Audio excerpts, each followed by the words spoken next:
Hey folks, welcome back to Software Testing Hacks. In this video, we will learn about non-functional testing and what are the different types of non-functional testing we have. Before we begin, if you have not subscribed to the channel, please do subscribe to the channel. Non-functional testing is a type of software testing to test non-functional parameters such as reliability, load test, performance, and accountability of the software. Basically, in testing, we know that there are two types, functional and non-functional. These are the major two categories, right? In that, we in the previous videos learned about functional tests. So here we learn about non-functional test. So basically, non-functional testing is done to verify the reliability and how it is able to handle the load and how the performance of the application is and how accountable it is and other different factors are there. Okay, so we will check the other aspects of the software except the functionality. Functional testing checks the correctness of internal functions, while non-functional testing checks the ability to work in an external environment.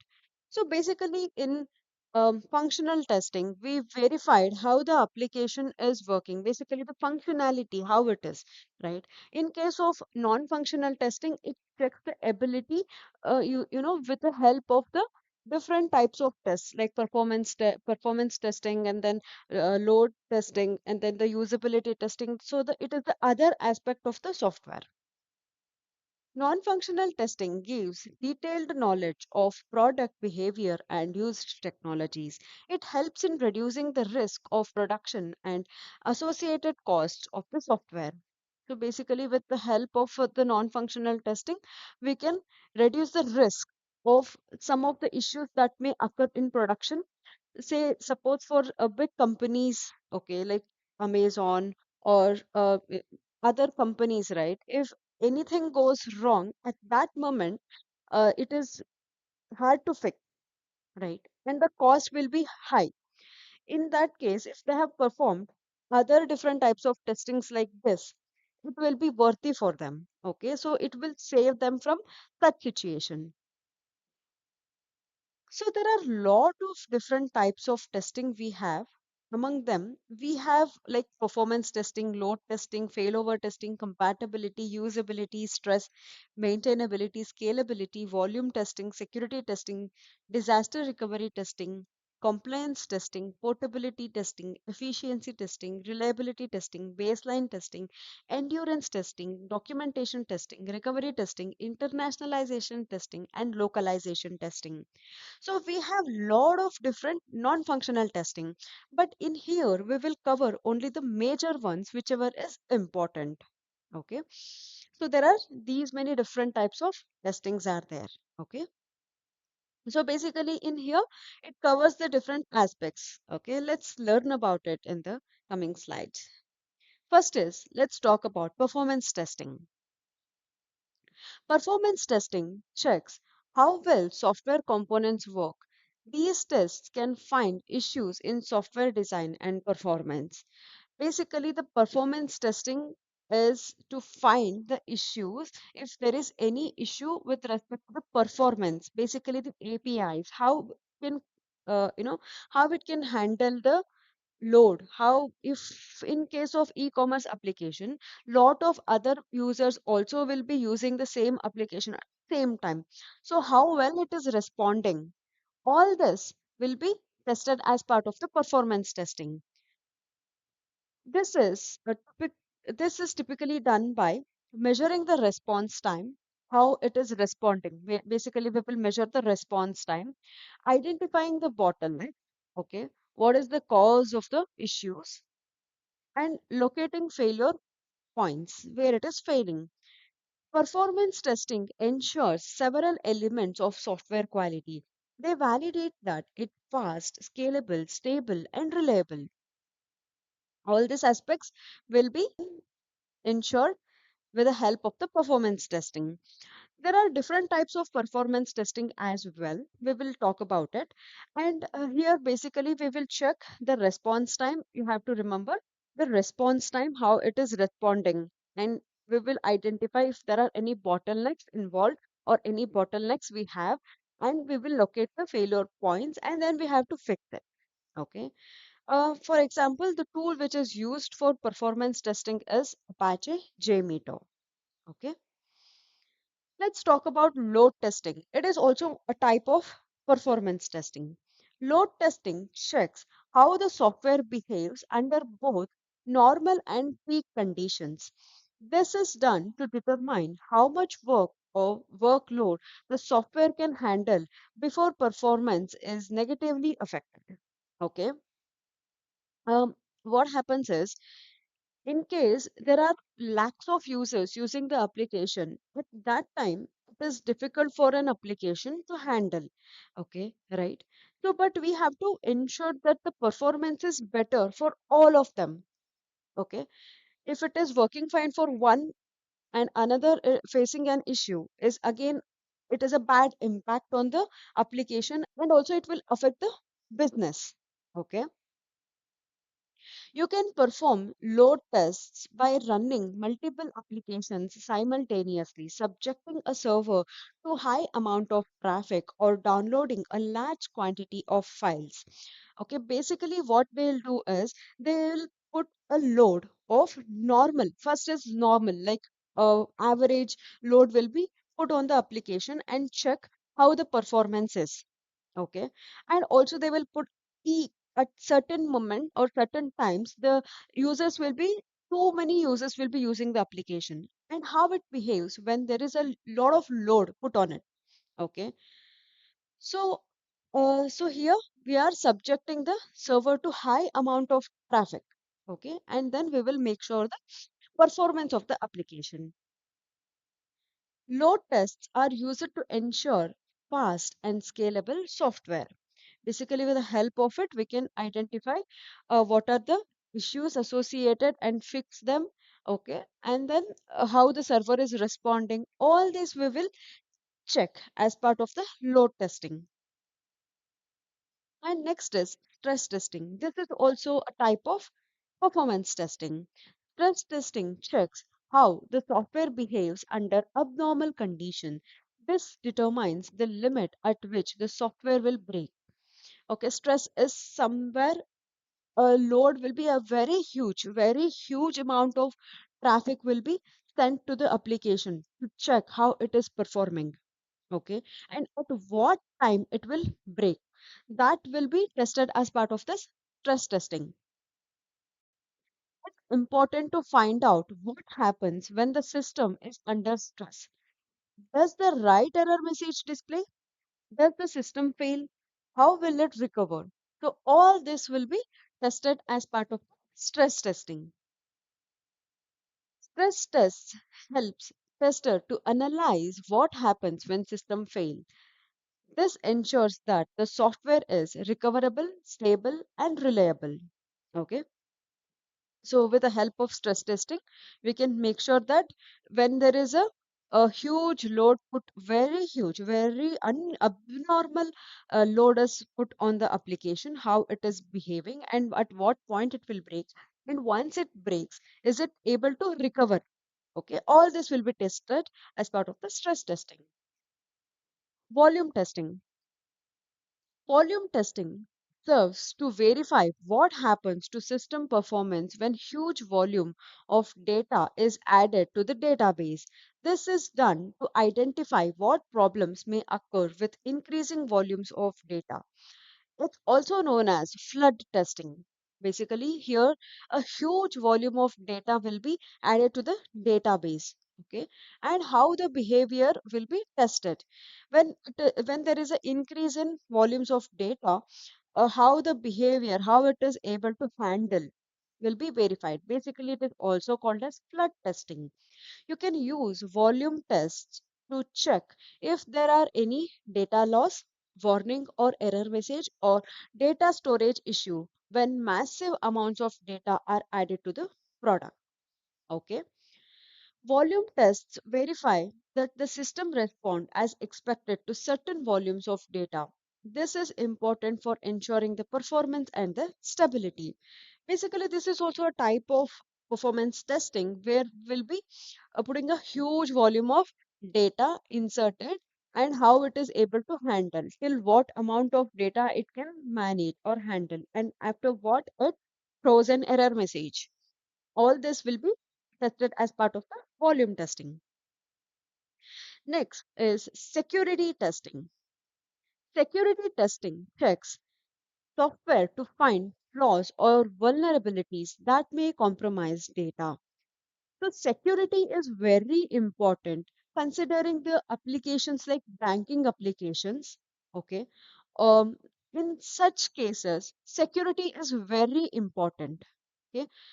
So, basically, to find any flaws or vulnerabilities, we should not be able to compromise. Certain times, if any of the data is hacked, it is a risk for the company. So there are certain instances that have really happened where the data has been, hacked by a hacker, and then they will sue the company. Okay, so even the customer data will be lost. So because of that, they can sue the company, and also hackers will demand for certain amount. So there are certain instances. The goal of security testing is to identify any potential risks or threats and to ensure that product is not vulnerable to hacking, data breaches, or other types of security issues. All this will be verified as part of the security testing. Okay, and the common security tests include vulnerability scans. First, we will check for the vulnerability scan, security scans, penetration testing, risk assessment, security audits, posture assessment, ethical hacking. If there are any, unusual activity that happened, all that will be tracked, and then we will have to take a look. Right, all this will be taken care with the help of the security testing. Upgrade and installation testing. Upgrade and installation testing verify that the software will work properly on everyone's machine. So, upgrade testing is done for existing users, and installation testing is done for new users. Both of these type of functional tests are important for user satisfaction. For all, no matter how great your product is, if a user runs into a problem installing or upgrading it, they will never know how good it is. Okay, even though if you have built a very good product, how the user will get to know is by his experience. He has to positively experience. For that, we have to provide the user such environment. Okay, certain things we have to consider before providing it to the user so that his experience will be smooth and user friendly. Okay, and recovery testing. Recovery tests determine how quickly software can recover after a crash or failure. This is done by forcing system to fail. Um, you might have seen while you're using some application, immediately it crashes, right? Immediately it crashes. What if you're not able to open the application again? If it continues behaving in the same way, right? You will tend to either uninstall or not use the application anymore, okay, which is business impact. So here, as part of the recovery testing, we will determine how quickly the software can recover from the crash or failure. Suppose in such cases where if you see like Instagram crashes at certain point, okay, let's say an example of Instagram, okay, if it crashes and the very next moment you will close it and then reopen it. If it works fine, well and good. How quickly it recovered from the crash, where we will verify this. This type of testing is done to see what happens to the software if you unplug the hardware, if you disconnect from network during data transfer, when you restart the system unexpectedly. Okay, what will happen? All this will be determined with the help of the recovery testing. And next is usability testing. As the name suggests, it is making sure the user friendliness. This focuses on users' ease of using application, navigation, and overall user experience. Usability testing aims to ensure that the software is user friendly. Okay, when you are using the application, it is friendly to use, definitely you will come back and use it, right? In the same way, the user experience matters. Okay, whoever is the targeted user of the application, you have to understand from the user's perspective how friendly the navigation is, how friendly the application is, how friendly the text is, whether the user is able to understand the text, is it easy, like the symbols or icons used is matching with whatever the user experience. I mean, if there is a search box, if you give the search icon, so user will get to know this is the search box. Okay, if you just give a random box, how what user will get to know, right? So all this user friendliness is important. As part of the usability testing, we will test it. Next is localization testing. Testing localization is an essential consumer level process to ensure that the software applications are adapted to the language, culture, and other requirements of a specific region. Crucial part of the software development process that can make or break an application's success in a specific region market. Okay, certain applications will be built only for a regional language. Okay, how it is behaving in the particular region. Basically, it depends on the language and then the culture and other certain requirements of the region. So it is a crucial part of the software development. It will make sure how it is behaving, how the language is being displayed, is the language conversion is happening accurately. All this will be taken care as part of the localization testing. Localization testing involves verifying that the application works correctly in local environments such as the correct translation of text, use of appropriate symbols and characters, and compliance with local regulations and standards. It's essential to conduct this testing to ensure that the software meets the needs and expectation of users in a particular region. Okay, certain application, for example your government applications or some applications will be built only for that particular region. Okay, so if you consider them, uh, that respective state should display that respective language and based on the requirement. Okay, all this will be tested as part of the localization testing. And the final one we are going to talk is internationalization testing. Internationalization testing is a process of verifying the application under test to work uniformly across multiple regions and cultures. Right? Mm, it is an opposite of localization testing. In localization testing, it is specific to one region. But here, internationalization is, suppose, say, an application like Amazon, all this supports different languages, right? You recently they have upgraded, you know, they will also support the regional languages too. Here, it is an international brand where it considers all different types of languages and other stuffs. Okay, so here internationalization testing needs to be done. The main purpose of internationalization is to check if the code can handle all international support without breaking functionality that might cause data loss or integrity issues. Basically, if I want to give you an example, consider PayPal. So there you can transfer money from one country to another country, right? Here, with respect to the dollars, if you're in US it will be dollars, if you're in India it is INR. So when you send the data from one country to another country, that conversion should happen properly. Okay, all this, it is a different aspect, different types, all will be considered while performing the internationalization testing. So these are the different types of non-functional testing we learned today. Hope you have learned so many different types of non-functional testing.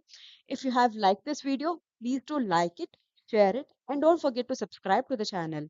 Thank you for watching. Bye bye.